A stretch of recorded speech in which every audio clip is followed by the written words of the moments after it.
ನಮಸ್ತೆ ಕರ್ನಾಟಕ ಮೈಂಡ್ ಬ್ಲೂಮ್ಗೆ ಸ್ವಾಗತ. ನಮ್ಮ ಕರ್ನಾಟಕದ ಅತಿದೊಡ್ಡ ಭಾಷಾ ಚಳುವಳಿ ಅಂದರೆ ಅದು ಗೋಕಾಕ್ ಚಳುವಳಿ. 1980ರಲ್ಲಿ ಕರ್ನಾಟಕ ಸರ್ಕಾರವು ಶಾಲೆಗಳಲ್ಲಿನ ಭಾಷಾ ನೀತಿಯನ್ನು ಪರಿಶೀಲಿಸಲು ವಿ.ಕೆ. ಗೋಕಾಕ್ರವರ ಅಧ್ಯಕ್ಷತೆಯಲ್ಲಿ ಈ ಸಮಿತಿಯನ್ನು ರಚಿಸಿದ್ರು. ಈ ಸಮಿತಿಯು ಪ್ರಾಥಮಿಕ ಶಾಲೆಗಳಲ್ಲಿ ನಮ್ಮ ಕನ್ನಡ ಭಾಷೆಯೇ ಮೊದಲ ಭಾಷೆಯಾಗಿರಬೇಕು, ಹಾಗೆಯೇ ರಾಜ್ಯದಲ್ಲಿ ಕನ್ನಡ ಭಾಷೆಗೆ ಹೆಚ್ಚು ಪ್ರಾಮುಖ್ಯತೆಯನ್ನು ವಹಿಸಬೇಕು ಎಂದು ಶಿಫಾರಸುಗಳನ್ನು ನೀಡಿದರು. ಆದರೆ ಅಂದಿನ ಮುಖ್ಯಮಂತ್ರಿಯಾದ ಆರ್. ಗುಂಡೂರಾವ್ ಅವರು ಮತ್ತು ಅವರ ಸರ್ಕಾರ ಈ ಶಿಫಾರಸುಗಳನ್ನು ಜಾರಿಗೇನೆ ತರಲಿಲ್ಲ. ಇದರಿಂದಾಗಿ ಕನ್ನಡ ಪರ ಸಂಘಟನೆಗಳು ಸಿಟ್ಟಿಗೆದ್ದು ಗೋಕಾಕ್ ಚಳುವಳಿಯನ್ನು ಪ್ರಾರಂಭ ಮಾಡಿದ್ರು. ಡಾಕ್ಟರ್ ರಾಜ್ಕುಮಾರ್ ಮತ್ತು ಇನ್ನಿತರ ಚಲನಚಿತ್ರ ನಟರು ಗೋಕಾಕ್ ಚಳುವಳಿಯಲ್ಲಿ ಭಾಗವಹಿಸಿದ್ರಿಂದ ಈ ಚಳುವಳಿಯು ತೀವ್ರ ಸ್ವರೂಪವನ್ನು ಪಡೆದುಕೊಂಡಿತು.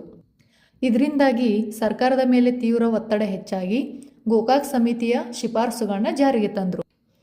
ಅಂದಿನಿಂದ ಇವತ್ತಿನವರೆಗೂ ನಮ್ಮ ಪ್ರಾಥಮಿಕ ಶಾಲೆಗಳಲ್ಲಿ ನಮ್ಮ ಕನ್ನಡ ಭಾಷೆಯೇ ಮೊದಲ ಭಾಷೆಯಾಗಿದೆ. ನಮ್ಮ ವಿಡಿಯೋಗಳು ನಿಮಗೆ ಇನ್ನೂ ಹೆಚ್ಚು ತಲುಪಬೇಕಾದರೆ ಲೈಕ್, ಶೇರ್ ಆ್ಯಂಡ್ ಸಬ್ಸ್ಕ್ರೈಬ್ ಮಾಡಿ.